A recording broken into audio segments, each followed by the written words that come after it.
panibago at mainit na diskusyong ihahatid namin sa inyo. Tama ka dyan, Gab. At ngayon, dinayo natin ang South para makasama ang ating mga schoolmates mula sa Immaculate Heart of Mary College, Parañaque!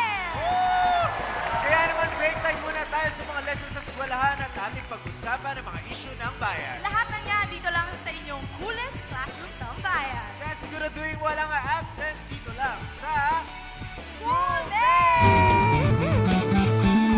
Isigaw ang tinig mo, ihayag sa buong mundo ang karapatan, kalayaan.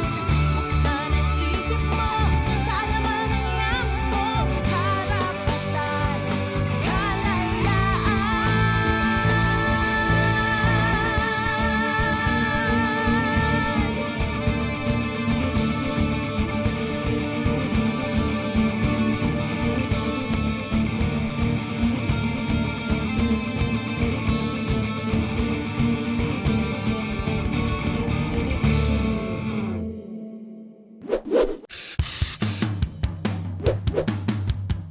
Welcome to Immaculate Heart of Mary College, Parañaque! Woo! This private and Catholic school was formerly known as Immaculate Heart of Mary School, founded by the Franciscan Sisters of Sacred Heart in the year 1979. During the first year of its operations, this school opened 2 sections of grade 1 and 1 section of grade 2 for 80 students with 3 teachers and 2 additional teacher staff. With this humble beginning, patuloy na tumataas ang school population. Kaya naman year 1982, kindergarten classes were opened and complete education for elementary was opened. The following year ay nagkaroon na rin ng secondary education starting with 1 section at the first year level. And by the year 1987, the school obtained government recognition for both kindergarten and high school. In 2014, this is the only school in Parañaque permitted by the DepEd to be one of the early senior high school implementers, offering 4 academic tracks and 2 textbook tracks. As our school marks founding its 40th anniversary this year, we are proud to say that we are consistent piece of alam at may maipagmamalaking Japan Global Math Proficiency Certification for both students and teachers. We are proud to announce that this November ay magkakaroon kami ng isang malaking play production about Father Simpliciano, the founding father of the Franciscan Sisters of the Sacred Heart. Napakaraming aabangan ng mga Immaculatinians this November. Kaya naman kitang-kita natin ang kanilang humble beginnings, developments, and achievements. Ngayon naman, makikita natin kung handa na nga ba sila sa ating magiging debate. Oo naman, Ate Tricia, hindi magpapahuli ang mga Immaculatinians. Ready na kami para sa mainit na diskusyon. At lahat ng yan ay makikita nyo dito lang yan sa Schoolmates! Good evening guys! Nandito pa rin tayo kasama mga schoolmates natin mula sa Immaculate Heart of Mary College, Parañaque! Tama ka dyan, Gab, at kitang-kita naman na sila ay excited na para sa magiging talakayan natin ngayong gabi. Kaya naman guys, huwag na natin patagalin pa. Ano nga ba pag-uusapan natin? Narito po. Hi schoolmates! No homework policy. Dapat o hindi dapat? Dalawang magkahiwalay na panukalang batas na nagsusulong ng no homework policy para sa mga estudyante mula kindergarten hanggang high school ang inihain sa Kamara. Layon ng dalawang House bills na ipagbawal ang pagbibigay ng homeworks upang magkaroon ng sapat na panahon na makapag-bonding ang buong pamilya pag-uwi ng mga estudyante galing sa kanilang paaralan. Subalit tutol naman dito ang ilang grupo ng mga guro. Anila, ang homework ay isang paraan para talagang matutunan ng mga bata ang mga itinuturo sa kanila sa klase. Isa rin itong disiplina sa pagiging responsable ng mga estudyante. Hindi nga raw nagtatapos sa paaralan ang pagkatuto ng mga bata. Kayo mga schoolmates, dapat nga bang ipatupad ang no homework policy sa bansa? Schoolmates, dapat nga bang maipasa ang no homework policy? Ang Senate Bill 966 or ang No Homework Law ay ipinayal ni Senator Grace Poe kung saan ipinagbabawal ang mga guro na magbigay ng homeworks or assignments over the weekends. At ito ay may implement both on public and private schools. Tama ka dyan, Tresha. Sa katunayan, pabor nga ang Department of Education sa nasabing panukala dahil nga mas magkakaroon daw ang ating mga mag-aaral ng quality time with their friends and families. Pero sa kabilang banda, merong mga grupo, mga teachers groups na tumututol sa nasabing proposal. Kaya naman, very exciting ang ating debate ngayong gabi dahil napakalaking parte ng mga asignatura sa buhay ng ating mga mag-aaral. Kaya para sa ating unang grupo, sila ay naniniwalang dapat ang no homework policy. Sila ay sino Mark, Ryan, and Adrian. According to Senate Bill number 966 or ang tinatawag nating no homework policy, dito nakasaad na lahat ng primary and secondary school sa bansa ay dapat di inaalaw ang mga teachers na magbigay ng assignments on weekends. Meron din dapat ditong limitation kung paano ito gawin. Second is, naniniwala din kami sa ang assignment ay dapat ginagawa sa weekdays. Nagset si Senator Grace Bo ng tamang implementation about sa Senate Bill number 966. At ang ating naman ikalawang grupo ay naniniwalang hindi dapat ang no homework policy. Sila ay sina Kai, Michael, and Aaron. Yung homework, hindi naman siya burden para sa students. Una, dahil ito, ang homework ay pwedeng maging way para ma-reinforce yung knowledge natin. Kasi for my experience, meron ako natutunan sa homework na hindi ko naman natutunan sa schools. And sunod, hindi ninanakaw ng homework yung oras natin or quality time with the parents or family. Kasi merong factors na nakaka-apekto sa atin. Katulad na lang ng kunyari, traffic sa pagda-travel natin. And lastly, hindi yung learning natatapos sa 4 pillars sa classroom. Paglabas natin ng classroom, natututo pa rin tayo at patuloy pa rin tayo natututo. Dito yung papasok yung retention ng pag-aaral natin and pag-a-apply nito sa ating buhay. At dahil doon, nagiging mas effective and mas competent tayo para sa curriculum ng K-12. Yun lang po. Ayan guys, simula mo lang yan pero mukhang magiging maganda ang debate natin ngayong gabi. Pero hindi lang ang mga debaters natin ang pwedeng makialam sa usapin natin dahil kasama pa rin natin ang mga schoolmates natin mula sa Immaculate Heart of Mary College, Parañaque! Ayan, maya-maya lang, bibigyan natin kayo ng pagkakataon na magbigay ng inyong mga opinyon at inyong mga katanungan. Siyempre, Gab, hindi lang ang ating mga schoolmates mula dito sa Immaculate Heart of Mary ang mga kasama natin para sa ating talakayan ngayong gabi. Siyempre, mga kasama din natin ang mga schoolmates natin na nanonood sa kanilang mga bahay. Kaya naman patuloy po kayong mag-send ng inyong mga reactions o komento sa ating Facebook page at Twitter at SchoolmatesPH. Kaya naman, sa ating pagbabalik ay magsisimula na ang mainitang diskusyon dito lang sa School Day!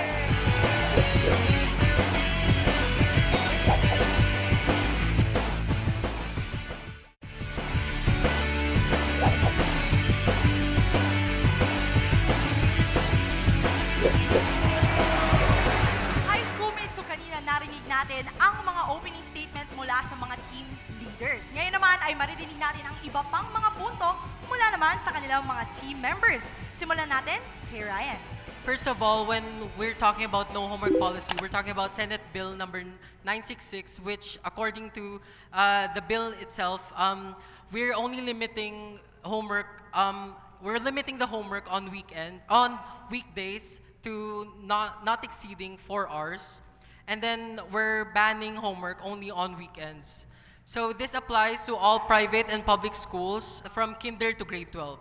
So our first reason for this is because we're trying to promote the welfare and well-being of each student. The focus of this bill is not only to maintain the academic performance of each student, but also to make sure that their mental health and their health in general is stable. And we're trying to decrease the stress level since, according to a study at Stanford University, 56% of students have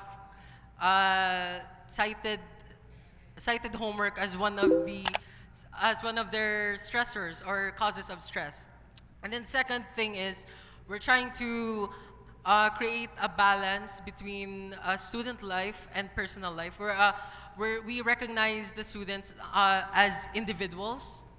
We recognize them as individuals with their own personal careers and goals, with their own familial relationships, with their own romantic and platonic relationships outside of the school. So we're trying to not to limit their lives to just the school. Our third point is we're trying to promote equality between socioeconomic backgrounds because as we know, hindi po lahat may equal access to printers to internet connections and any facilities na kailangan for homework, you know. Okay, narinig natin mula kay Ryan. I think the main takeaway here is that ang unang sinasabi ay nag-back up siya ng mga facts na according sa Stanford University, they have identified that the assignments or homeworks ay mga stressors daw ng mga estudyante and it limits them apart from student life. At ang isang intriguing na nabanggit niya ay it's a challenge, kumbaga, ng social economic status dahil hindi nga naman daw lahat ay accessible sa mga facilities para sa mga students. Pero anong masasabi mo dito, Kai? I'd like to point out that giving students homework won't help them academically. As far as I know from my experience, it actually helps me retain knowledge from my classes, and it helps me learn things that I didn't otherwise did when I was in class. So that's what I wanted to point out. Okay, so narinig natin mula kay Kai na hinugot niya from his personal experience, pero nakarinig ako ng mga reactions from sa mga students natin. But that's all right. Pero ano nga ba ang masasabi mo mula dun sa hugot niya sa kanyang personal experience that it helps him sa kanyang learning environment o kumbaga sa kanyang learning method? Ano masasabi mo doon, Ed? Sabi ng opening speaker nyo is makakatulong ang homework para ma-strengthen yung relationship ng family. And I disagree kasi paano yung mga taong namumuhay independent? Like, and paano rin yung mga yung mga estudyante na yung parents nila is busy sa work? May evidence ka ba na mapapatunayan sa akin kung totoo bang napapastrengthen ito yung relationship nito sa family? And then isa pa, sinasabi mo na hindi naman burden sa student yung homework. Which is, yun nga, bakit lumabas sa study ng Stanford University na 56% ng students yung na-stress source ng homework. And then 1% lang yung nagsabi na hindi ito is stress. Isn't it the tons of homeworks, yun yung hindrance para gawin nila yung gusto nilang gawin sa buhay nila? Okay, maraming salamat kay Ed. Nasabi niya kanina ilang mga points or questions na pwedeng sagutin ng ating opposition. Pero ano nga ba ang masasabi mo doon, Eri, as a response na nasabi niya? I want to start off my speech by stating a quote by Jim Rohn. Nothing is more powerful for your future than being a gatherer of good information and good ideas, and that is by doing your homework. So to rebut what you said, based on my experience, homeworks, projects, strengthens our bonds as a family. My sister and my mom, we help each other, and by that, we create a strong relationship with them. Because nowadays, it's hard to communicate with each other. There are no communication through family members because there is an implementation of technology, social media, and stuff. No to homework policy, and we disagree. Why? Because homework is a vital part of our education. It gives the students opportunity to retain whatever they have learned in class, and it develops them to do something that is more productive outside the school. When we say homework, it includes learning, studying your past lessons, and what most students think is that learning is just inside the classroom, but actually it is not. Learning does not stop from the four corners of the school, from the four corners of the classroom. Learning is an ongoing process. Learning must be from womb to tomb. Every day, every minute, here in school and outside of the school, we learn a lot of things. Homework helps us to understand that there are things that we learn in school that we can adapt and use in real-life situations. Okay, so maraming salamat kay Erin at sa ating mga debaters. Napakaraming points ang na-erase nila for the initial part of our discussion. Pero ngayon naman, unang parte pa lamang yan ng ating talakayan dahil ngayon naman, marirealize natin or malalaman natin ano nga ba ang mga tanong or suggestion galing sa ating mga audiences na ihahatid sa atin ng ating schoolmate na si Gal. Ayan, maraming salamat, Tresha. Siyempre, hindi lang mga schoolmates natin dito sa Immaculate Heart of Mary College, Parañaque ang merong opinion kung dapat nga ba ang no homework policy para sa mga kindergarten hanggang sa ating senior high school students. Pati na rin ang ating mga netizens ay nagpadala ng kani-kanilang mga opinion. Yan, ito ang sabi ni J. Artusilia. Bilang isang estudyante, ito ang pinakamabisang paraan upang magkaroon ng tinatawag na retention sa lesson upang masubukan kung naiintindihan ba ang lesson at isa rin sa tungkulin ng homework ay para ma-develop ang tinatawag natin na time management. Dahil dito, natututunan na magtipid at i-manage ng isang individual ang kanyang oras. Sa pamamaraang ito, magiging masikap ang isang mag-aaral sa anumang gawain na kanyang kinakaharap. Sabi naman ni Odimer Cornejo Marasigan, hindi dapat ipagbawal ang homework sa mga estudyante ng kinder up to senior high school! Exclamation point. Maraming salamat sa ating mga netizens. Patuloy lamang po kayong magpadala ng inyong mga komento at maaari din kayong magpahayag ng inyong opinion sa pamamagitan ng pagboto kung saan kayo papanig sa ating topic for tonight. Bukod dyan, schoolmates, ay mamaya may pipiliin tayong best speaker for tonight na pipiliin ng Immaculate Indians, ng mga schoolmate staff, and of course, na ating mga schoolmates dito sa audience. At ang inyong criteria for judging ay inyong makikita sa inyong mga screens ngayon. At sa aming pagbabalik ay magpapatuloy pa ang mahintang diskusyon. Dito lang yan sa Schoolmates!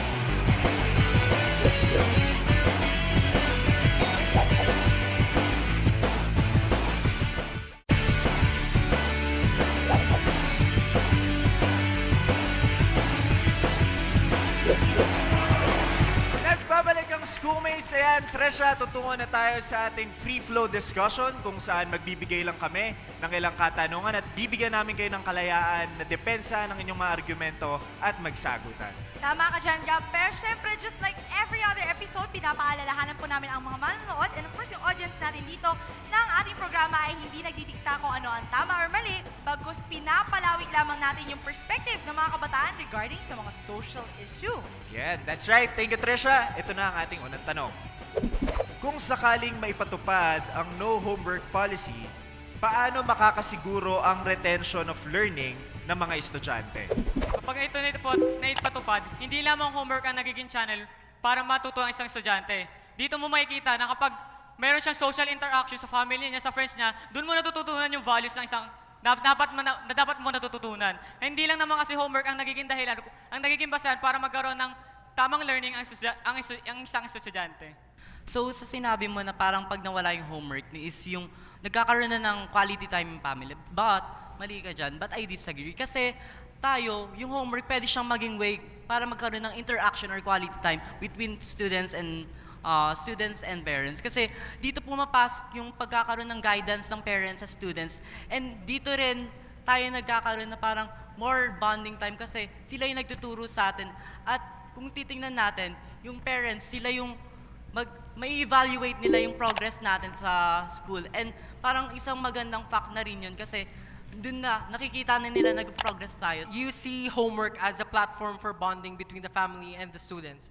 But we disagree there because would you really prefer to bond with your family through homework over doing something that you both enjoy? What we're trying to do is we're trying to synchronize the schedules because syempre hindi lang naman students yung my work, yung parents, they have their own work and sometimes hindi talaga nagmamatch yung schedules. Like one person is free, the other one is busy. So what we're trying to do is by keeping sure that weekends are free for students is mas magkakaroon ng time for bonding with their parents and their family. And aside from that is you're saying that parents will be able to bond with their children through through homework. But how sure are you, given in the context of the Philippines, how sure are you that parents yung tutulong sa kanila at hindi mga yaya, hindi mga kung sino pang other persons na sa bahay nila? Hindi naman lahat ng estudyante afford magkaroon ng yaya or merong kaibigan sa tabi mo. Mostly, syempre, yung parents natin yung nakaalalay sa atin sa lahat ng bagay. And hindi ko naman sinasabi na hindi ko gusto yung para magkaroon ng bonding time sa parents na gawin yung ibang bagay. Sinasabi ko lang na, or sa side lang namin na parang pwedeng maging way yung homework para magkaroon ng bonding time. Yun lang po. Thank you. Okay, sige. Para mas stimulate pa ang ating discussion, dagdagan natin ng question. So, kanina di ba binanggit natin na no homework policy, ang mas pinagpo-focusan natin ay benefits ng mga estudyante. Pero, actually, meron isa pang question related to that. Ito yon. Malaking kabawasan daw ba sa loads ng mga teachers ang hindi pagbibigay ng homeworks sa mga estudyante? Naniniwala kami na ito ay malaking tulong sa teachers. Hindi dahil sa, kapag naitupad ito, mababawasan ang gawain ng teacher kasi hindi lang naman isang section ng hawak ng teachers, hindi buong estudyante ng isang paaralan. Dito mo makikita na dapat kapag nagkaroon ng no homework policy, mas nalilesen yung workload ng isang teacher dahil dito mo may papakita na may totally parang meron kang band na gusto mong mabawasan din yung mga nakaka-stress din sa teachers. Para naman sa amin, oo, mababawasan yung mga works or loads ng teachers. Pero para sa mga teachers natin, para sa kanila ang job naman nila is maturuan tayo or makontinue tayo na matuto. So, okay lang na mahirapan sila kasi para sa atin naman, para lang matuto tayong lahat. Pero pinapakita nyo rin na di totally makakatulong ito sa mga teachers. So, kami, kaya namin gusto itong may patupad para mas may pakita namin na ang pagkakaroon ng no homework policy is magkakaroon siya ng beneficial not only for teachers but both for students. Paano naman po kayo nakakasigurado na gusto ng mga teachers or professors natin na walang assignments or homework? Pero let me ask you this question na, anong essence ng homework? Marami sa atin sasagot dito na ang homework is para masabi sa iba sa atin sabi na ito, yung masabi na para sa magulang and sa administration na may ginagawa tayo sa school, or it is the means na para ma-keep yung grades natin na mataas. Kung ganun lang yung essence ng homework, di sana nilatag na lang yan sa class hours na nakasaad sa DepEd na kung kailan tayo natututo. Why do we need to have homework kung kaya naman natin gawin yun sa loob ng classroom? Consider yourself as a failing student. Paano kung bumabagsak ka na at yung kakapitan mo na lang ay homework, di mo pa rin ba gagawin yun? Pero how can you ensure na sa bahay ba talaga ginagawa ng estudyante ang homework? Karamihan sa mga estudyante ngayon ay hindi na sa bahay nila ginagawa yung homework, mismong sa school na, mismong sa araw na kung kailan dapat nila ipapasa yung homework na yun. So kaya may mga students na gumagawa ng homework sa school kasi pwedeng gumawa yung student sa library and yun yung place na para gumawa ng homework. Then to add lang na sinabi nyo kanina, nakakatulong yung homework sa atin kasi ito yung way natin para makaka-catch up sa grades natin na nagkulang tayo. And kung sa lesson natin, hindi natin natutunan yung mga bagay na yun. So sinasabi mo na nagiging base na lang to ng requirements instead of learning. Ganon yung napaparating mo. Okay, so kanina, guys, Tresha, sabi nga ni Adrian, the essence of having homeworks is for the retention of learning. So kung tuluyang ipagbabawal ang homeworks, this question is addressed to the affirmative side. Sapat na nga ba ang classroom hours sa mga lessons na dapat matutunan ng isang estudyante? The Department of Education allots a specific number of hours per subject, per semester, or per year na kailangan yun yung ma-fulfill in order to thoroughly understand and to thoroughly grasp the concepts that are being taught in this subject. So what we're saying is, if ito lang yung allotted time na binibigay ng DepEd, bakit pa natin kailangan ng extension? Like, shouldn't that be enough if DepEd mismo nagsasabi na enough na yun? Di pa po siya sapat para sa akin, para sa amin. Kasi syempre, yung research nyo ba, or yung mga ibang projects nyo ba nagagawa nyo sa isang araw lang, it's not enough. So you need more time for you. And syempre, kung sasabihin nyo namang yung Saturday and Sunday is for other life or life outside the school, paano mo naman masasabi na mariretain mo lahat ng natutunan mo?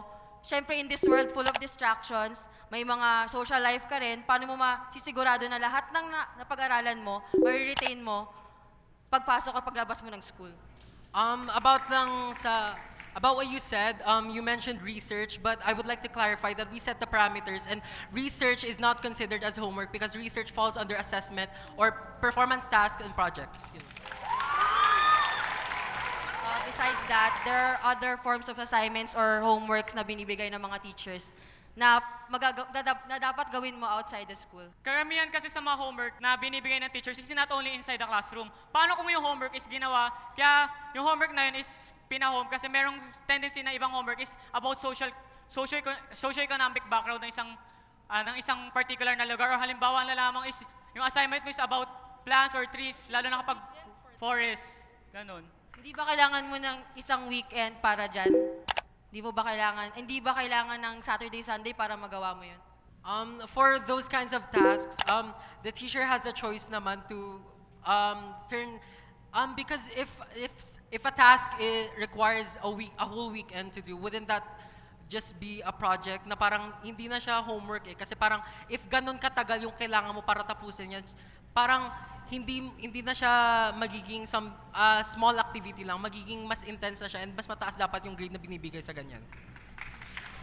Siguro para maging mas malinaw lang yung pinag-uusapan natin kasi 'di ba nabanggit niya kanina at na-clarify mo din na researches are not part of the homeworks. Ano nga ba yung mga parameters na sineset ng no homework policy para lang sa pagkakaalam din ng mga schoolmates natin? Ito yung mga homework na kapag ibinigay ngayon is ipapapasa mo bukas. So yung research is hindi siya homework kasi kapag ibinigay ba siya ngayon, kaya mo ba siyang ipasa bukas? It's take a long time para gawin yun. I would also like to add, if you're all aware, if you know how our teachers grade our researches, sometimes they consider, like for example, chapter 1, 2, 3, they consider that as our first long test.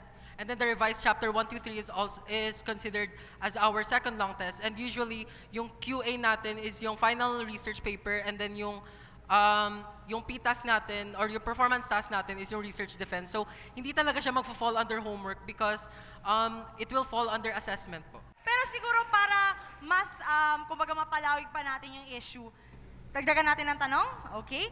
So, doing homeworks is one of the parents' strategies to keep their children away from gadgets.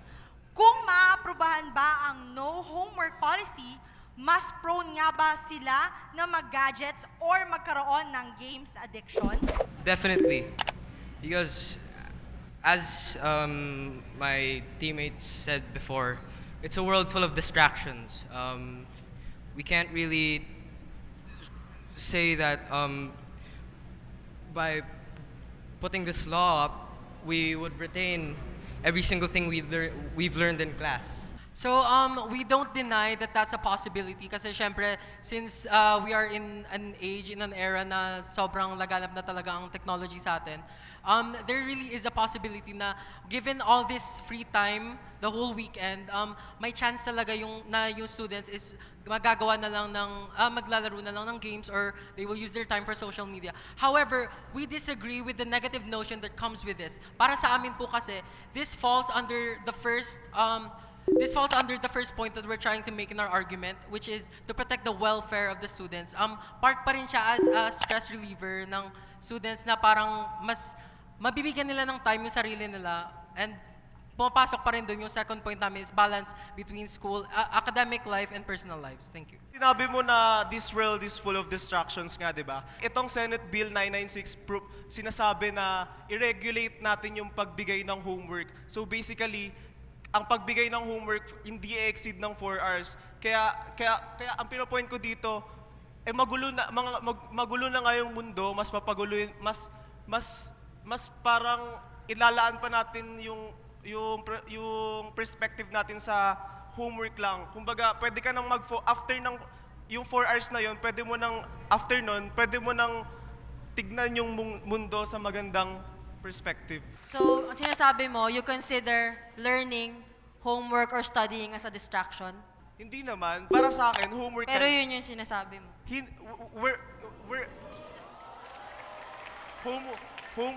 Homework can help. Homework can help us manage our time, self-accountability, mapalapit sa relasyon ng pamilya natin. Pero para sa akin, I totally disagree kapag dumating sa point na nagsasacrifice na tayo for our homework para lang sa grade natin. For example, on Sunday, magsisimba kayo ng family nyo, and then hindi ka makakasama for the sake of your grade kasi gagawa ka ng homework. Masasagasaan yun. Okay, so I think the debaters already had enough time. Mamaya, for our final wrap-up ay magkakaroon pa rin naman kayo ng time para ma-clarify pa yung ilan sa inyong mga arguments. Napakadaming magagandang punto yung na-raise nila. Pero syempre, mamaya naman ay aalamin natin ang tanong mula naman sa ating mga audience sa pagbabalik yan ng Schoolmates!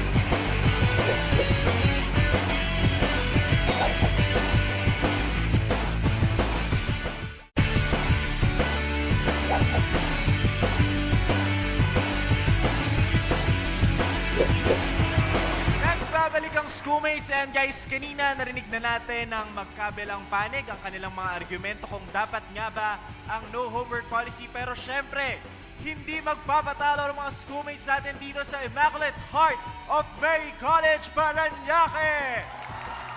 I'm sure marami rin silang gustong itanong sa ating mga debaters. Kaya kasama ko dito ang ating mga schoolmates, si Irish at si Chloe. Okay, Irish? para kanino ang iyong tanong? At bago yan, syempre dahil isa ka sa mga naglakas loob na magtanong, makakakuha ka ng 100 pesos worth of load mula sa Globe. Palakpakan naman natin ang Globe. Ayan, meron ka ng pantext sa iyong crush. Para kanino ang iyong tanong? For the government side, one of the key points nyo is to have balance between academic and personal growth. So my question is, paano mag-guarantee ng bill ang pagkakaroon ng balance between academic and personal growth ng isang student? So what we imply with that statement is we're trying to give the students academic freedom. Parang hindi lang na umiikot yung buhay nila sa homework at sa school. Kasi imagine if you have 7 days in a week and five of those days you spend at school, the other 2 bibigyan ka pa ng homework. So kahit nasa bahay ka, homework pa rin yung iniisip mo. What we're trying to do is magkaroon ng defined line between personal life and academic life. Yung gusto rin namin is a life for students guided by education but not revolving around education. Thank you. Ayan, maraming salamat Irish at kay Ryan. Ngayon naman dito kasama ko si Chloe. Chloe, bago ka magtanong, makakuha ka rin ng 100 pesos worth of load from Globe. Ayan, so Chloe, para kanino ang iyong tanong? My question is addressed to the opposition side. So, it is stated in the bill that homework hours vary by socioeconomic status. Along with this, students who are part of the lower class have limited resources necessary to complete their homework. So, do you think that the bill would resolve this issue by upholding equality between the two classes, or are there other significant factors to be considered? So, para sa akin, yung bill hindi siya makakaroon magsasolve ng equality among students across ng socioeconomic background. Kasi merong mga students na porket wala silang bagay na yon, is hindi na nila kaya gawin yung homework nila. Pero dito papasok yung katangian ng tao ng pagiging diskarte. Kasi kung titingnan natin, meron tayong mga scholar students na kaya pa rin mag-aim ng top kahit wala silang bagay na hindi nila nahawak ngayon. Pinupush nila yung limitations nila and naghahanap sila ng paraan. At meron tayong kaibigan na pwedeng hiraman ng mga gamit kung saan kaya natin magawa yung homework natin. Yun lang pa, maraming salamat. Yun. Maraming salamat guys at sa aming pagbabalik, ilang argumento pa ang ating maririnig kaya stay with us. Dito lang sa Iskoolmates! Hi Schoolmates! Welcome to Schoolmates Campus Journal. Nandito tayo ngayon sa Melcher Hall or mas kilala sa tawag na UP College of Engineering for this year's Catalyst 2019.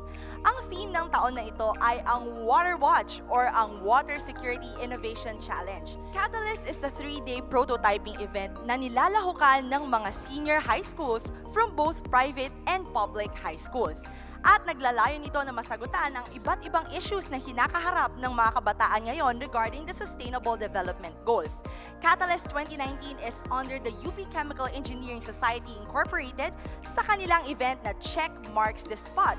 For more updates, tignan nyo lamang ang kanilang page, Check Marks the Spot, or for more information, ay subaybayan din ninyo ang UP Chemical Engineering Society Incorporated for more events. Schoolmates, makakapanayam natin ngayon ang isa sa mga partners ng Catalyst 2019 The Water Watch, ang 2030 Youth Force, at makakapanayam natin ang National Director for Publicity na si Kirsten Kalimag. So Kirsten, can you tell us more about what 2030 Youth Force does and ano yung relationship niya to this year's theme, which is The Water Watch? 2030 Youth Force supports this kinds of initiatives, especially that it is in line with SDG number 6, clean water and sanitation. In parallel and with the 2030 Youth Force's efforts, we also have our Water Security Forum headed by our SDG 6 ambassadors and the National Council. Initiatives such as this one helps advance SDG 6 along with the other 17 Sustainable Development Goals so that we can achieve the year or the world we want by the year 2030. So in line with this, attending forums like this helps us prepare for our incoming SDG Bayanihan Summit this October 20 2026. So I think the Water Watch is in perfect alignment with how we want to solve sustainable cities and responsible consumerism. Kapag meron tayong maayos na flow ng tubig and meron tayong affordable utilities such as electricity and water, we will be able to advance and build prosperous cities and sustainable tourism as well. So thank you very much, Kirsten. Sa Schoolmates, makakasama natin ngayon ang isa sa mga participants from Philippine Science High School. So Migs, ano yung masasabi mo about the event, which is Catalyst, and what is your message to the youth so that they would be more encouraged to join these kinds of events? Well, water security is also connected to many other aspects of our community, such as food, because water is let's say, the basis of life.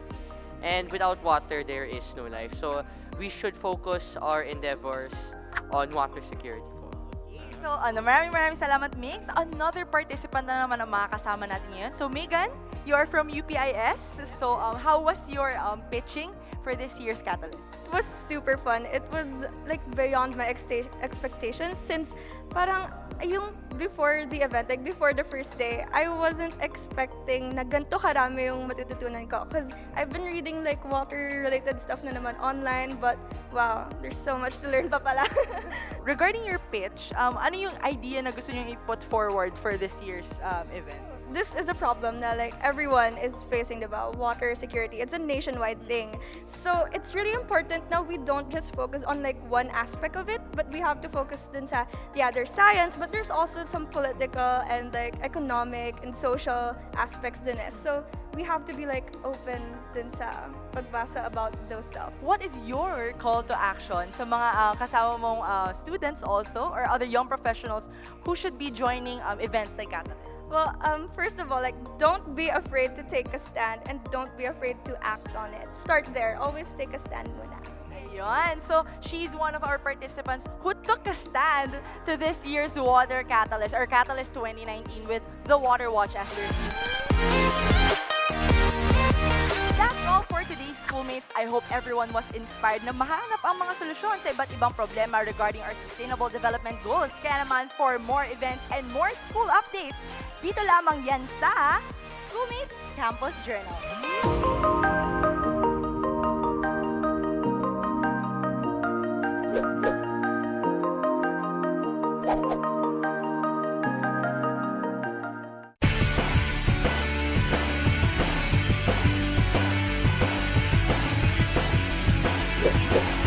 Welcome back, Schoolmates! Naging fruitful ang ating talakayan kanina, pero ngayon naman ay bibigyan natin sila ng pagkakataon para isara ang kanilang argumento. Ang bawat isa ay magkakaroon ng 1 minuto para i-summarize ang entire discussion natin for tonight.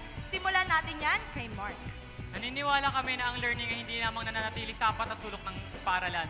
Kapag walang homework, matututo ka pa rin, makakakuha ka pa rin ng learnings, lalo na sa pag-values. Kapag meron kasing homework, nagsiset ka pa rin ng standards kung ano lang ba ang dapat matutunan ng isang bata. Kung wala ito, makikita mo pa rin, mabibigyan mo sila ng way kung ano pa yung mga paraan na pwede nilang matutunan. Sabi nga, di ba, dining is a place for family and night game, not battleground for homework. Okay, maraming salamat kay Mark. Ano naman ang masasabi mo, Michael? No to homework policy, but we disagree. Because we do not consider homework as a burden because teachers gave us our homework to learn more and to be a competent leader in the global society. And to summarize all, dapat magkaroon tayo ng disiplina sa sarili as a student. Dapat marunong tayo mag-time manage and dapat gawin natin kung ano yung dapat natin gawin. And before I end this statement, I will leave a quote to you that I will live with the homework to the last minute of my life because I am older, therefore I am wiser. Thank you. And thank you so much, Trisha, at sa ating mga debaters. Pero I'm sure marami ring natutunan ng mga schoolmates natin dito. Kaya kasama ko si Franz. Okay, Franz? Bago yan, makakatanggap ka rin ng 100 pesos worth of load mula sa Globe. Congratulations! So, Franz, anong natutunan mo sa nangyaring talakayan natin ngayong gabi? So, Magaling talaga ang aking mga schoolmates. The teams presented well-supported arguments and they presented their ideas very clearly. Pero at the end of the debate, what I realized is I'm still not in favor of the no homework policy. Naniniwala ako na essential nga talaga ang homework sa ating mga estudyante. At nakakatulong ito sa pag-sharpen ng ating skills such as yung time management natin.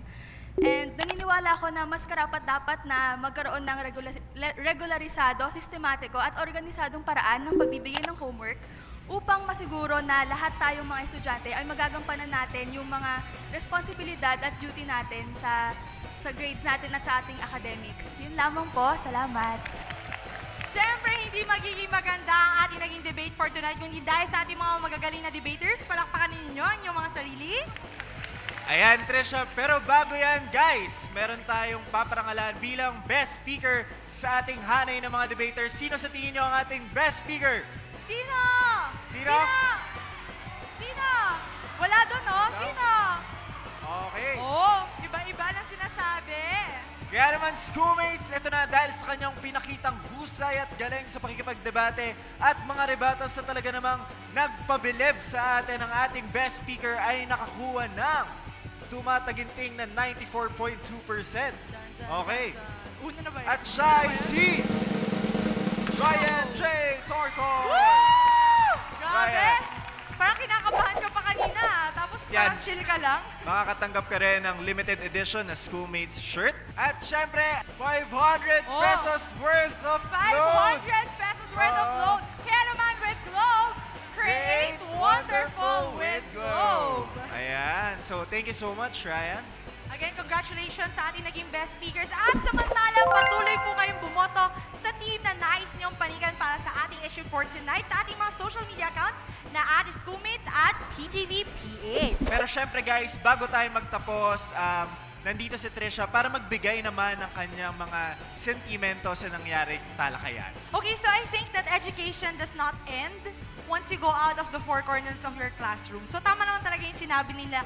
And I think that the education, first and foremost, should be all about learning. So if you don't learn anymore, then education no longer serves its purpose. That's why I think isa sa mga methods na ginagawa talaga ng ating current education system ay ang homeworks.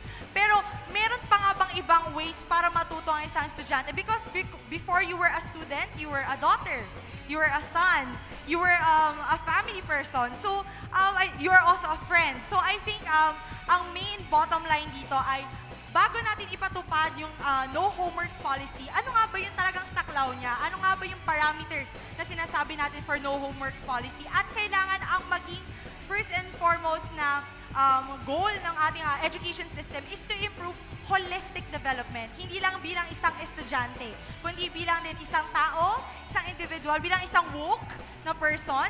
So, no homework policy addresses yung overall well-being of students, and I agree with that. So, I think it's all about time management, discipline, and it's all about what our teachers would want us to learn in and out of the classroom. I think that's it lang. Gab, ikaw ba? Meron Yes, ka tama ka dyan. Trisha, ako naniniwala ako na learning should be a lifestyle. It should be a habit. It should be perpetual. And part of that is doing our homeworks.